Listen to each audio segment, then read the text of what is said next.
What is up, everybody? It's your boy Toxeyboyo, and I'm here to talk to you about a little franchise called the MCU. This is a franchise that I have a very complicated relationship with at this particular point in time. Um, at this point, I'm pretty much just as critical of it as everybody else is, but I also find myself defending it just as much as a lot of people online do. I don't think it's perfect, and it's never been perfect. We have this, we have these rose-tinted glasses for the Infinity Saga, where we assume that because everything kind of worked out and came together mostly okay by the end, that every single thing that happened over those 11 years was planned. It absolutely wasn't. Characters were introduced that they didn't plan on having. They didn't know what they wanted to do with the Infinity Stones. James Gunn wrote the lore for the stones like 20 minutes before they shot it or something like that. They went back and retconned the Tesseract and the Scepter into being Infinity Stones. All sorts of stuff was going on behind the scenes that kind of threw everything into disarray. But the important thing is that Infinity War is a great movie, and Endgame is a pretty okay movie. It serves as a great finale for a lot of these characters, a great send-off, and it ties everything together well enough for you to be able to look at that whole saga as a success. Now, for the last, 7 years since then, there's been a lot of discussion about whether or not the MCU is cooked, whether it's washed, whether it's, over or whatever. I think my original purpose with this video was to talk about what an MCU reboot could look like, because there's rumors coming from left and right about, whether Avengers Secret Wars will be the true finale regarding the MCU as we know it, and what it could look like having a full, not soft, a full hard reboot of the Marvel Cinematic Universe that comes after that, what that could look like. And originally, yeah, that's what the video was supposed to be. I was going to talk about what characters we could highlight, the kind of narrative structure that we could go for there. I think I'll save that for another video. Today, I kind of just want to talk about whether that's needed. Is Marvel really in such dire straits that they need a reboot? Has it really been consistently that bad since Endgame? We can kind of talk about it all, talk about what's not working, what's not clicking, what's complicating things, why it's not, resonating with audiences the way that it was before. So I want to start by talking about Phase 4. Obviously, the ending of Phase 3 was Spider-Man No Way Home. Spider-Man Far From Home, even though that did come after Endgame, it was the last movie to really deal with like Endgame and the after effects of it. So that's the last movie in Phase 3. So we start with WandaVision and Falcon and the Winter Soldier, and we kind of start having a whole bunch of content that comes out for Disney Plus, and that's where this narrative of having to do homework to understand the next movie comes into play. Um, I have kind of gone back and forth on how I feel about that idea. I think that having TV shows that are plot relevant for upcoming movies is not inherently a bad idea. I think it generates issues when you have WandaVision, Falcon and the Winter Soldier, Loki, What If, Hawkeye, all of that coming out in 1 year on top of the 4 movies. Because obviously, like, if you want to talk about doing homework, if you wanted to watch Infinity War, you had to watch Iron Man 1, 2, 3, Captain America 1, 2, 3, Thor 1, 2, 3, not necessarily Ant-Man, but like Guardians of the Galaxy 1 and 2. You had to watch Avengers 1 and 2. All of this content was still required to watch if you wanted to understand this particular movie. The difference is that it wasn't coming out nearly as frequently, and there was a more direct reward to your investment of time and money, because you were going to see these movies once every year, once every 6 months, once every 4 months. When there were 3 movies coming out in a year, it wasn't necessarily so much to ask somebody to stay on top of things, but it kind of changed when there were 5 TV shows and 4 movies, especially when a lot of these things are starting to dance around the larger topic of the multiverse. There's a lot of content regarding the multiverse that's come from the MCU post-Endgame. Spider-Man No Way Home, kind of a little bit of WandaVision, Doctor Strange the Multiverse of Madness, What If. But but these things all interact with the multiverse in different ways. Not in such a way that it expands our concept or our understanding of the multiverse and allows for more original, more creative storytelling, but in a way that just creates contradictions and plot holes. Because if we're being completely honest with ourselves, the rules that are established in Doctor Strange and the Multiverse of Madness, you would think would apply to other movies that came out either shortly before or shortly after regarding the multiverse. One of the big things is that you find out that something called an incursion can happen if somebody is in the wrong universe for too long. Um, the longer they spend there, the bigger their carbon footprint basically is, and it can destroy one or both universes, either the one that they're in, or the one that they're from, or both. Well, we have a character called America Chavez who's able to travel the multiverse at will, but the problem is that she's the only version of herself in the entire infinite multiverse. She also doesn't know which universe she's from and cannot get home. Question. Does that not mean that she's always in the wrong universe? She should be leaving an endless trail of incursions in her wake. And one of the problems with, like, even if we go back and we look at Spider-Man No Way Home, there were, what, 5 villains? 6 villains, technically, if you include Venom, and 3 Spider-Men in the wrong universe, or 2 Spider-Men in the wrong universe for a day. So 8 people from the wrong universes. When you have multiple people from the same universe in a different one, like, you have Tobey Spider-Man, and you have Sandman, and Green Goblin, and Dr. Octopus, would that not cause an incursion faster? What happens there?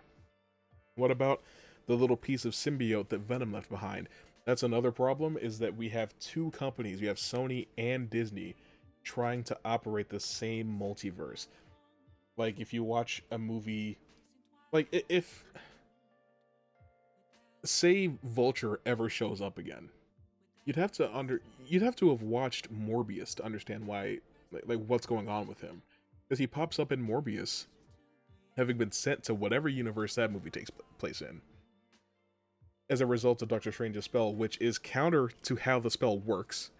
Why would it send somebody from their universe to another one, where there's nobody in that universe who knows who Peter Parker is, unless that's a universe where people know who Peter Parker is, but they never say anything like that because there doesn't seem to be a Peter Parker. It's complicated when you have Marvel and Sony trying to operate this multiverse, because then you watch a movie like Spider-Man Across the Spider-Verse, and you have things like canon events, which are very clearly meant to echo the concept of an incursion, but like nothing of the sort happens in the first movie. It's just it's frustrating in a way that is difficult to put to words, because it's such a unique sensation when it comes to watching entertainment content. Star Wars doesn't have this problem, DC doesn't have this problem, Game of Thrones has a lot of problems, but not this one. Another thing is that when it comes to the concept of doing homework to understand these movies and things, it's different because there was a time where you were seeing these characters every year or two for a while, right? You saw Tony Stark in 2008, 2010, 2012, 2013, 2015, 16, 17, 18, and 19. You saw Thor in 2011, 12, 13, 15, 17, 18, and 19. Captain America, 2011, 12, 14, 15, 16, 18, and 19. Now, you have movies that were smash hits, like Spider-Man No Way Home. It's like the highest grossing movie at the domestic box office of all time or something like that. And that movie came out 5 years ago, and we're just now getting another Spider-Man movie. I get that Tom Holland was holding out until he got a script that he liked. That's what he said. He was only going to come back to continue playing the character if it was a script and a story that resonated with him. I get that. Luckily, that's not the only example we have. Sam Wilson was given the shield, the Captain America shield, and elevated to the position of Captain America in 2019 when Endgame came out. 2 years later, he gets a show dedicated to him becoming Captain America. He's back to being Falcon for some reason. He gave the shield back, I guess. He gets the shield back again at the end of that show, gets a Captain America suit. And then 4 years later, we get a movie about him being Captain America. The Eternals, I know that movie wasn't a smash hit, but you know what else wasn't a smash hit? Captain America: The First Avenger. You know, I think if it scales, those movies were probably equally successful at the box office. You know what other movie didn't do particularly well? The Incredible Hulk. Doesn't mean that we didn't see the character anymore. Yeah, Universal has the character rights tied up in a knot, so we're not going to get a solo Hulk movie for God knows how long. But he was still popping up in Avengers. So I don't really understand why we have a movie that was a smash hit, like Shang-Chi. 5 years go by, and we haven't seen him. Yeah, he's going to be in Doomsday, but everybody's going to be in Doomsday, so it's hard for me to picture him having a significant role. So you're doing all of this homework, you're watching all of this content, there's so much stuff coming out all the time, and it feels like it's for nothing because you don't know when you're going to see the characters again. And that kind of plays into the idea that Marvel hasn't really had a plan for post-Thanos. Everything was about getting to Endgame, and they didn't really have what came after that worked out too well, because we have a character in Kang that was supposed to represent the multiverse, and yes, the actor had some legal troubles, so they got rid of him, but that doesn't mean you have to get rid of the character. He represents the multiverse. He's died every time he's shown up. You could just replace him with another guy and be like, this is Kang from Earth 1520. Let's keep it moving. And Kevin wants to say, well, it's because the character wasn't testing well. He just wasn't very popular with the audience. Well, you introduce him in Loki, and he dies right away. And then you have him show up in Ant-Man. Granted, only 2 years went by. That's probably the fastest turnaround we've had for any of these characters. But 2 years go by, he pops up in Ant-Man and dies again. And then later that same year, he's in Loki Season 2 and dies again. It's not the audience's fault that the character isn't being received well. It's because you guys aren't setting him up to be the big bad that you want him to. He has a movie named after him. Thanos didn't even have that. Thanos is in 2 movies and neither one of them is named after him. You had the Kang Dynasty. And you used an Ant-Man movie to set him up? I don't even know if you consider Ant-Man and the Wasp: Quantumania to be a multiverse movie, but it feels like it ought to be considered to be that. But we're not even in Phase 5 yet. I just want to highlight how silly it is to have Kang be in an Ant-Man movie and say things like, "Are you the one with the hammer? Have I killed you before?" Implying that he's killed Thor before and he's killed multiple versions of these Avengers. And then he gets taken down by some ants. That's not going to create interest in him as an Avengers level threat. Now, if Scott had died fighting him, that would be one thing. But again, you wouldn't have had Thanos' first appearance in a villainous role in one of these movies be in, oh, I don't know, a Daredevil movie, would you? It feels like that's about the equivalent of what we're doing here. But even in absence of that, you know, Doctor Strange and the Multiverse of Madness came out 6 years after the first Doctor Strange movie, but he at least did pop up in Thor Ragnarok the year after Doctor Strange 1 came out, and he had a pretty big role in Infinity War, and he was there in Endgame as well. We were still seeing the character consistently. Now, it's been 4 years since Doctor Strange and the Multiverse of Madness came out, and I don't think his name was on, or Benedict Cumberbatch's name was on any of those chairs for Avengers Doomsday. So again, where'd he go? Now, we do know that we're going to see some Black Panther and Wakanda stuff, but again, 4 years since the last Black Panther movie came out. You're having people watch these shows and watch all of these movies to understand what's happening, but you're not giving them the next piece of what's happening for half a decade. And now we look at Phase 5. It starts with Ant-Man and the Wasp: Quantumania, Guardians of the Galaxy Volume 3, and The Marvels. Those are the 3 movies that came out that year. I mean, do I even have to say it? Like, look at a year like 2017, where we had Guardians of the Galaxy Volume 2, Spider-Man Homecoming, and Thor Ragnarok all come out the same year. I mean, one of those movies takes place in the past, one is a street-level movie, and the other one is our big cosmic galactic one. But that one leads right into Infinity War. That one sets the stage for Thanos. Yeah, there's a multiversal post-credit scene at the end of the Marvels, but those 3 movies have no connective tissue with each other. None of them really set up what's happening, because you're gonna have a really hard time convincing me that Kelsey Grammer showing up as a CGI beast is really connective tissue to set up Avengers Doomsday, when at the time that movie came out, that movie was still called Avengers Kang Dynasty. But the content didn't really slow down. Yeah, Deadpool and Wolverine is the only movie that we got in 2024, but let's talk about Deadpool and Wolverine for a second. That was our next big multiverse movie. The multiverse saga only has 3 multiverse movies in it so far. Spider-Man No Way Home, Doctor Strange and the Multiverse of Madness, and Deadpool and Wolverine. Those are the only movies that really interact with the multiverse, and you're always going to draw more eyes to your movies than to your TV shows. That's just how it works. It's how it's always worked, and it's going to continue to work like that. But Deadpool and Wolverine is a comedy, first and foremost. So when it starts introducing rules regarding the TVA and the multiverse, like anchor beings and things like that, it doesn't help to have that be one of the only 3 multiverse movies, because we don't know if we're supposed to take concepts like that seriously.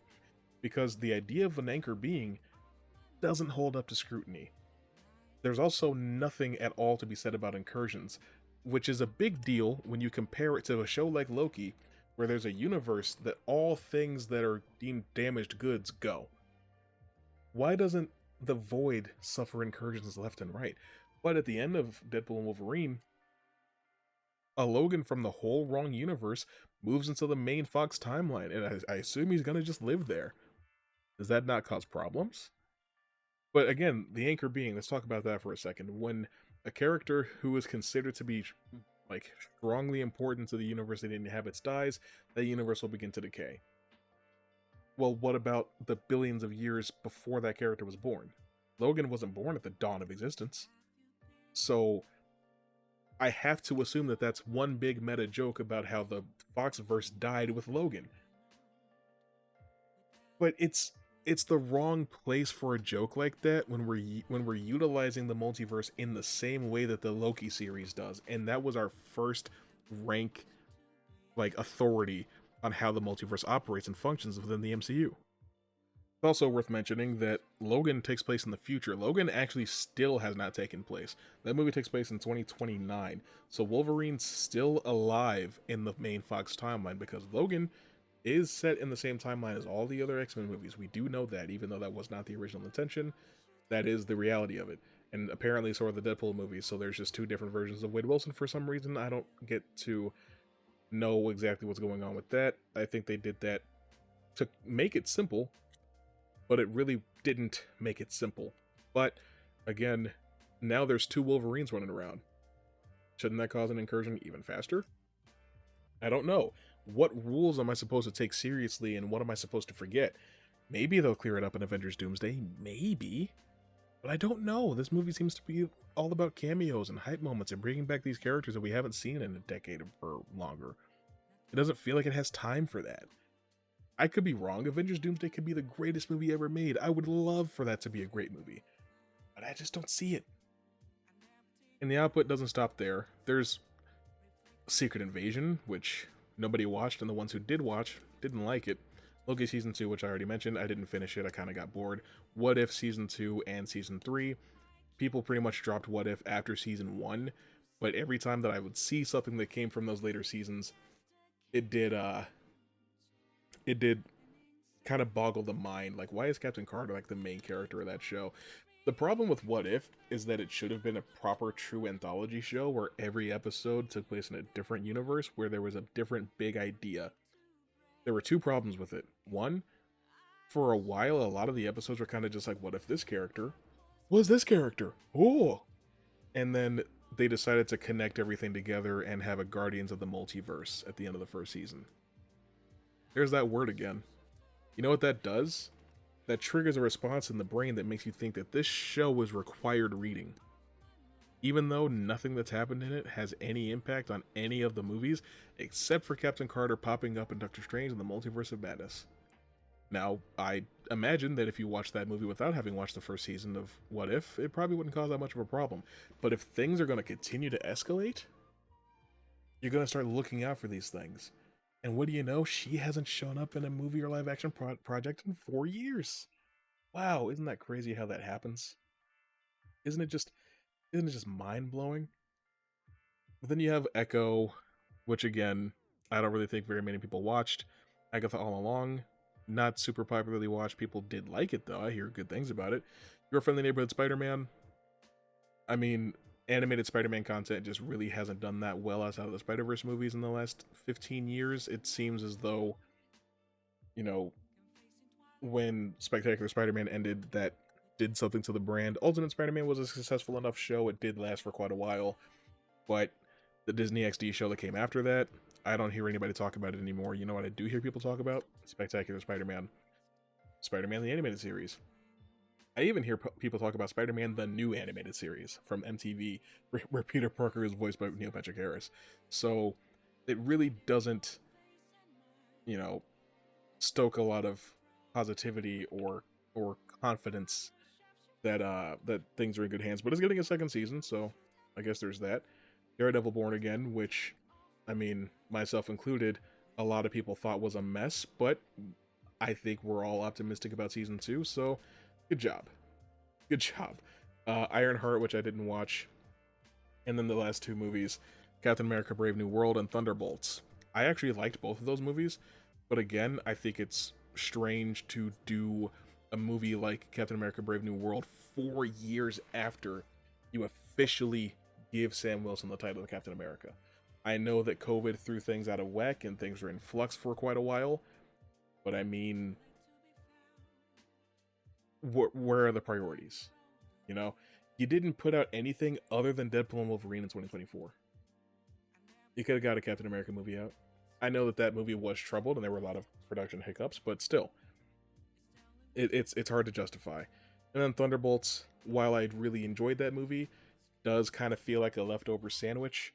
I mean, we're dealing with characters that just haven't shown up in God knows how long. It's a variable for everybody. John Walker hadn't shown up since Falcon and the Winter Soldier. It had been 4 years for him too.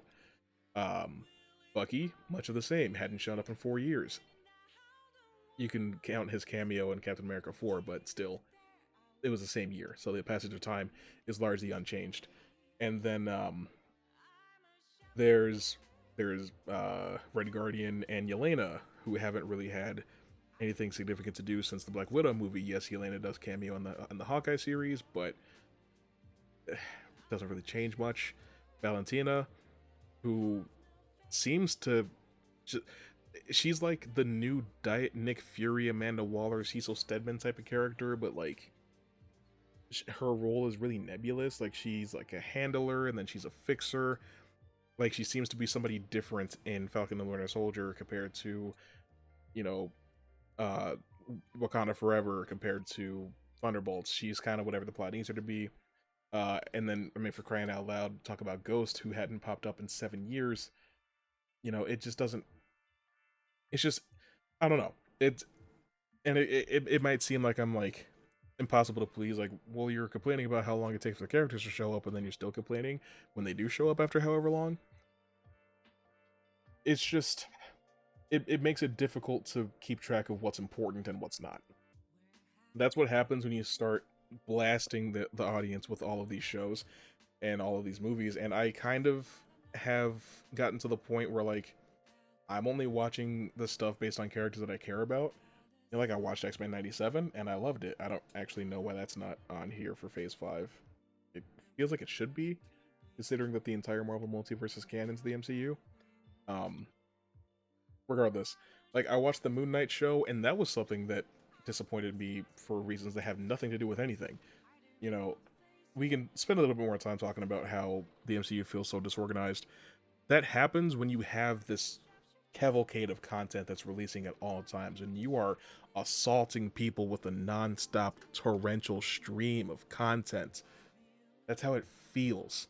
Like Wonder Man just came out a little while ago, and like that show has barely had like a month to itself to like bask in the sun and get attention and have people talking about it to generate hype for another season. And Daredevil's about to come out. What else is coming out this year? Vision Quest is coming out this year. Do you remember when Vision Quest was announced? Wasn't it like the 2019 D23 conference? which is another thing. Like, there's so many projects that get announced and then just die on arrival or can't get out of the concept room.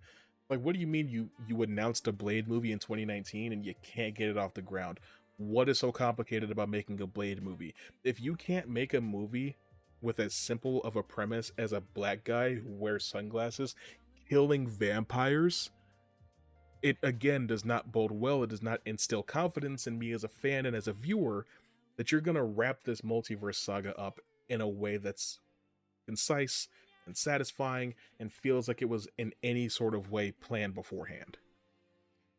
Like, I'm looking at a list of things that were canceled. You couldn't even get a small scale office type comedy about damage control to come out. You couldn't get your Ghost Rider show out. Like, your Captain Britain project and your Black Knight project were both canceled. How'd you pull that off? You know, your Dora Milaje show got canceled. Your Silver Surfer special presentation got canceled. The Armor Wars show that they announced hasn't materialized. The Nova series hasn't materialized. Strange Academy hasn't materialized. Terror Inc. hasn't materialized. The Man-Thing solo project hasn't materialized. What's going on? Is that what's happening? You're just like, you guys can't just get on the same page about what you want to do? And on the topic of comedy shows, let's talk about She-Hulk for a second. That show should have no bearing on the greater MCU.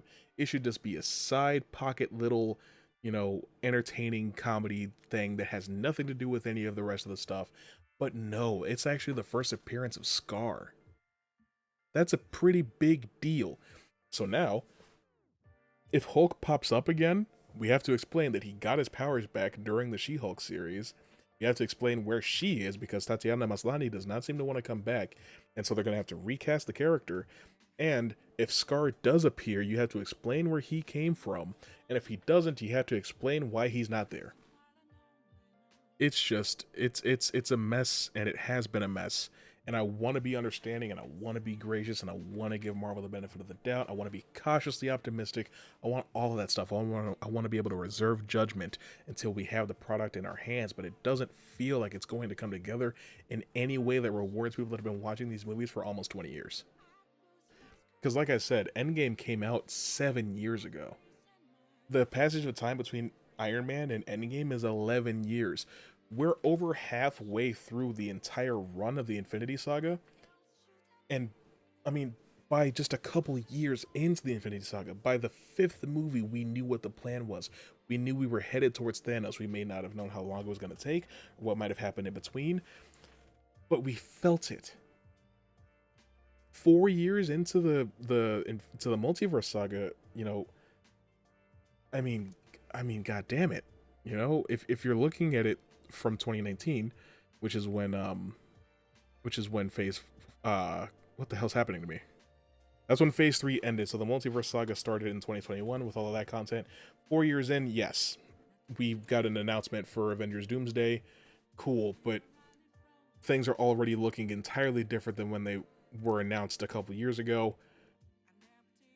And still, we haven't even seen Doctor Doom yet. We don't even know what he wants. We knew Thanos wanted the stones. What does Doctor Doom want? We don't know because we haven't even met him yet. He has a brief cameo at the end of Fantastic Four First Steps, but he doesn't say a word. He doesn't introduce himself to Susan. We don't even know what his motivations are. And this is like the big bad of years worth of MCU content. It just doesn't feel like an event anymore. And that's like what they're trying to recapture. That's what they're doing all the nostalgia stuff for. They want to give you the same feeling that you had when you watched Infinity War and Endgame. But they haven't done the work. And the work that they have done has meant nothing. Because none of it has built towards anything tangible. I don't know. I've made so many videos talking about Doomsday and how I feel about it, and I don't want to be that guy that just gets on here and dooms about the MCU every single week. But it's hard to stay optimistic. It really is. I want to feel good about this. I really want to. I've been watching this stuff for almost 20 years, The sunk cost fallacy is real. I want to be able to continue to enjoy this content. But it just doesn't feel like that's the world that we live in. But if you have made it this far and you agree or disagree with anything in particular that I had to say, please let me know. Let me know in the comments what your favorite Infinity Saga project was and your favorite Multiverse Saga project. For me, it's going to be Captain America the Winter Soldier or Iron Man 1. I still love that movie with all my heart. And for the Multiverse Saga, gosh, that's a lot tougher. I'll probably take Guardians 3, even though it has nothing to do with the multiverse. But Guardians 3, I think, is the best movie that's come post Endgame. And I think it's going to continue to be the best. Thunderbolts was really good too. But let me know that in the comments. Subscribe if you're new. We talk about Marvel, stuff like that all the time. If you're a geek, if you love nerd stuff, you're going to love it here. It's all we talk about. Video games, movies, anime, TV shows, all of that stuff. I cover all the big stuff, or at least as much of it as I can. It's difficult to get to everything, but you know the deal. You know the rules. If you're not familiar with the rules, get familiar with them. If you've been here before, let the newbies know what's going on. Make them feel welcome. Anyway, that's all I got for you guys today. I'll see you later.